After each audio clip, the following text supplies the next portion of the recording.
Hello everybody and welcome back to another Live with Prima video. This is Tiffany Solorio. I'm going to be sharing with you how to create a really nice textured background without too much bulk and with items that you might not really think about to use for crafting. I am using the beautiful Roase Quartz paper collection. This is a new paper collection. I love the background on this paper. It has a lot of like textures and almost like wrinkled paper and like old wallpaper feel. And I use some clear gesso to prep the page, the full page first. I am adding some heavy gesso, pretty thick like I would if I was using modeling paste or light paste. So this is going to allow me to take this non-slip grip cupboard liner, that's a mouthful, and place it into the gesso, and I'm going to create some texture with it. This is just another way to use your gesso, especially if you're new to mixed media. This way you can kind of play around with the idea of adding a little bit more texture to your projects. It's definitely a unique way to add more texture and interest to your projects. I am taking some bubble wrap and some Stays On ink. This ink will not run when I add my sprays and all my other mediums. I do not want really dark black in my background, and I don't have a gray waterproof ink, so I am stamping off onto a paper towel, and this gives me almost a gray tone instead of that really black color. And then I decided just to kind of bunch it up and do a little bit more stamping. This gives a little bit different kind of texture.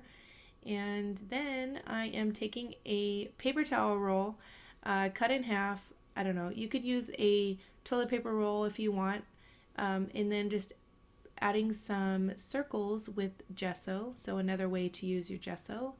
And this adds a little bit more texture, and then you'll see once I start adding the colors and everything, it all is going to tie in together and create a nice background for your layout. I'm taking this paint sponge dauber and dipping it into my gesso and then just creating more circles. Because it's a sponge, it's going to create a lot more texture, and I kind of stamped down with the sponge as well. The plastic handle will create more textured circles as well to your project. Now I am taking the same bubble wrap and just adding some chalk ink. And because the chalk ink, you can add water to it, it's going to create a nice background. So I'm just kind of pressing on the chalk ink onto the plastic, and you can use any type of plastic that you want. I just happen to have that on my desk, so that's why I'm using that.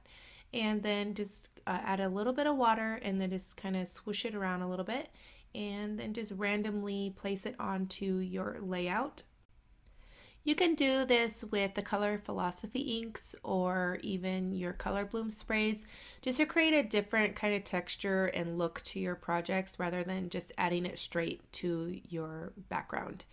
So I am going to add a little bit of blue. I wanted to have a little bit of, muted spring colors. I like the blue and the pink together, and so I'm just kind of adding a little bit here and there. And you can even spray a little bit of water onto your project or your layout, and then it'll get that ink flowing a little bit more as well. I liked it how it was, so that's why I didn't do that, but you can do that, and it'll kind of blend the colors more too. I am using the ink and layer stamp set, and I will have a supply list in the description box down below, so be sure to check it out. And I stamp on some vellum with some Versamark, and then use some super fine embossing powder, and then I heat emboss it to melt the.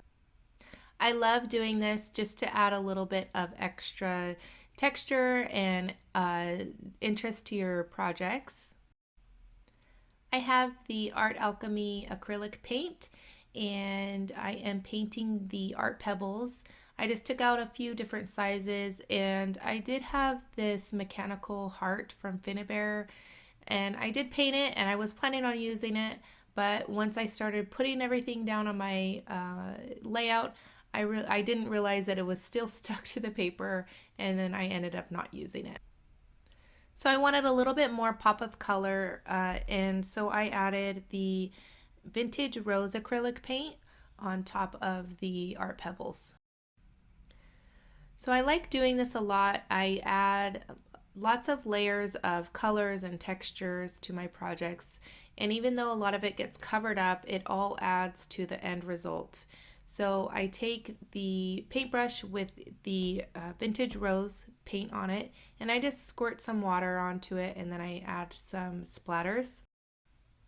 Then I take the acrylic paint Sparks Butterfly Spells and add some splatters to the background. And this is just some chipboard I had in my stash, and I just cut it down, embossed it, and then adding it to my layout. And you can use, anything that you want. You can even use cardboard. You just tear the top layer off, and then you have that really cool corrugated cardboard effect if you wanted to do that instead of chipboard. I took some scrap paper and just tore it how I wanted it, and then I added a 3x4 note card from the Roase Quartz collection and just layered those on top of each other and added some foam adhesive to the back of that. And then I'm just adding those embossed flowers that I did earlier and just kind of tucking them here and there, and then I'm going to start adding all my flowers. So be sure to see the description box below for a full list of supplies. And I am just adding flowers on top of each other, and then I'll tuck some more embossed images here and there, and then some more flowers, and just kind of playing around to see what I like and where I want everything.